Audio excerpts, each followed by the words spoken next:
Welcome to the Loaded Cannon. First up, this video is dedicated to the 60-year-old grandmother that was murdered by the IDF just in the last week. None of you would have heard anything about her. I don't even know her name. When I read the reports about this murder, not even a name is mentioned. That's how insignificant Palestinian lives have always been, and how even more insignificant they have become when they are murdered by Israel.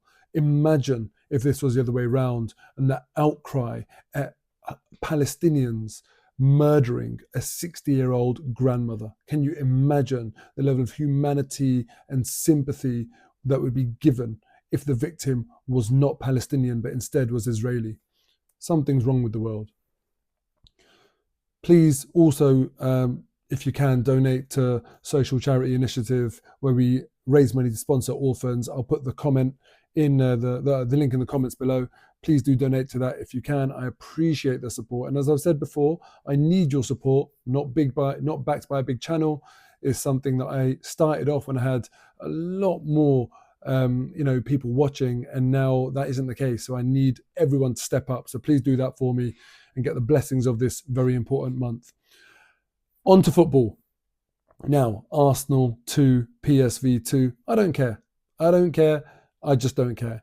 After winning 7-1 in the first leg, it didn't really matter. As long as we got through, this was not about the performance. It wasn't about the result. We had done all of that stuff in the first leg.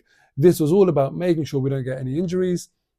We get our way through to the next round. It would have been nice to win. Also nice not to lose. It really doesn't matter. When you win 9-3 in aggregate, it's not a big deal. I did want to see some players perform well, though. I wanted to see rotation. We got rotation, and some players did perform well. Other players not so much. But you know what? I think the thing to remember is that, especially at this level of football, if you're not 100%, it's very hard to decide to be at 99%. I really believe that it's sort of binary. You either really, really go for it and you're fully committed. As soon as you step off a little bit, it's really, really hard to sort of compete with a team that really wants it. And PSV, they wanted to salvage some pride today.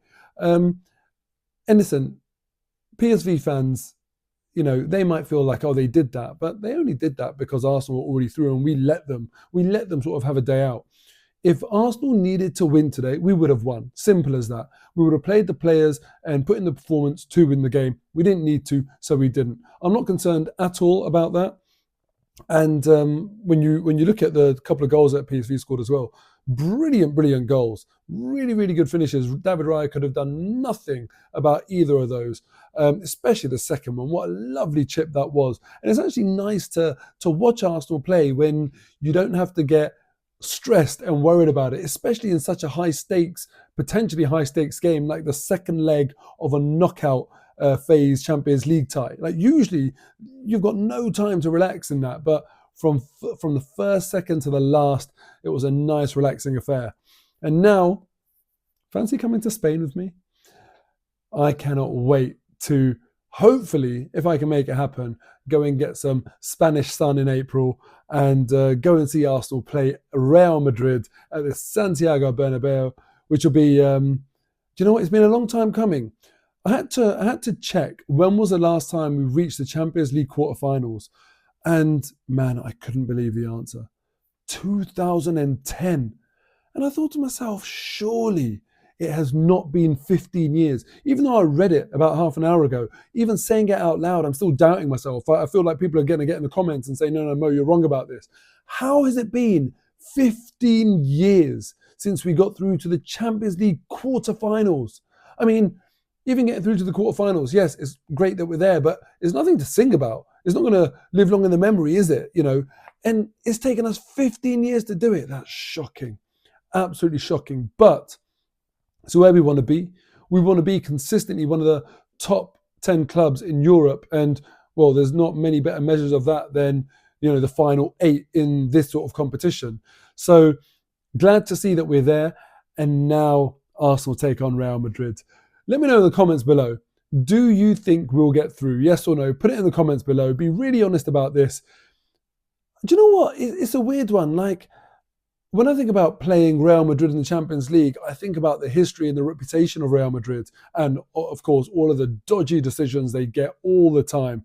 Another one today, if anyone saw the penalty shootout. But on the other hand, then I think to myself, but if I'm looking at the team that I've watched play quite a lot this season, both in La Liga and also in the Champions League, you know, that's not to be feared. That's really not to be feared. They're doing all right in La Liga. They're not top, and it's a 3-horse race for the title there. They're not blowing anyone out of the water. And in the Champions League, other than Man City, and it's hard to judge because look at Man City this year, they haven't really done brilliantly in the Champions League either. They're being quite dodgy. But I guess this is the thing with Real Madrid. When it really, really matters in the knockout stages, in the business end of the Champions League competition, they will always, always perform. So, you can't be too confident when you're playing them. I don't know. We'll see what happens. But I'm looking forward to that game. Saliba versus Mbappe. Oh, I mean, little matchups like that gets me excited. I cannot wait to see that.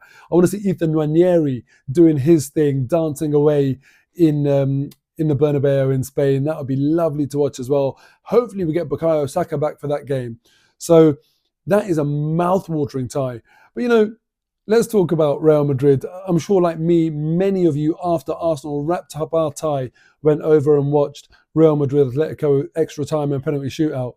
There is something about Real Madrid where I truly believe we're not just playing Real, but we are playing a team that has got unrivaled influence when it comes to getting the decisions their way, getting rubber the green their way in this competition. They are UEFA's darlings, and you look at the Julian Alvarez penalty today. I get the fact that he slips, and we've all seen it before in football. When you slip when you're taking a penalty, there's always that risk of the ball hitting your standing foot, because clearly your standing foot is the one that slips, goes towards the ball, and as you kick the ball through, it can make contact with that foot that's come forward. But VAR is meant to be clear and obvious. Any replay that I saw, or I have seen subsequently, has not been conclusive. I remember there was a David Beckham penalty, maybe for England, I think it was, where the ball hit his standing foot, and it was really obvious. You could see the double contact. Here, now, with the benefit of VAR, any replay that I saw, I did not see a clear and obvious angle where it was, abundantly clear that it hit his standing foot. And just typical. I wonder whether the officials would have had the bravery if this was at the Bernabeu, and if there was Mbappe or Vinicius or someone of that stature, and it happened to them, whether they'd have the courage to disallow that goal. I don't know. It stinks to me. I really, really want to beat Real Madrid. I don't like them as a club. I thought their reaction to Vinicius not winning the Ballon d'Or, and rightly so, Rodri absolutely deserved it in my book, was an absolute joke. They are I'm just not a fan of their club or the way they conduct themselves and carry themselves. They would be a team I would love to smash out of this competition, but it's going to be very, very tough. And I have to admit, if I have to put any team as the favourites right now, it's got to be Real Madrid. When you look at their attacking quality, and you look at the fact that Arsenal might be playing Flip and Mikel Merino up front at the Bernabeu if we're not getting any luck with injuries, then that is something to be feared. I think their attack is going to be really, really tough to stop. But hey, look, we've got the defence to do it. Can't wait for the tie. On to Chelsea this weekend. Chelsea at home, which was my favourite game last season by far. I love that game. One of my favourites of all time. I'd love it if we go and do that again. But all eyes on that now, and I want to beat Chelsea. We need to consolidate second spot in the Premier League as well, and not have a really negative end to the season. And we can go a long way towards doing that, and also damaging Chelsea's Champions League chances as well, which I'd quite like to do. Another club I don't like, by beating them. So let's go and do that. I'll see you next time. Up the Arsenal.